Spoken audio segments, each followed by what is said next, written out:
Mainit na mga kaidol, alas 6 pa lang, kaso mainit na.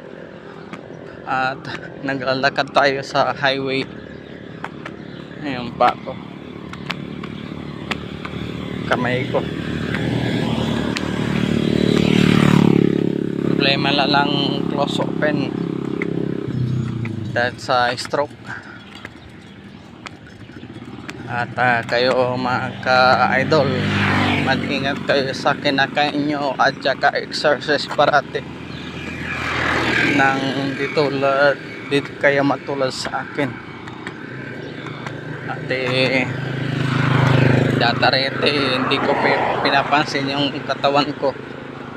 Okay na nang pinagpapawisan ako. Pagkatagal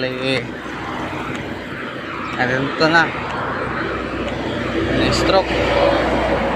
Bis na makabalik pa ako ng abroad, wala na, dito lang sa Pilipinas.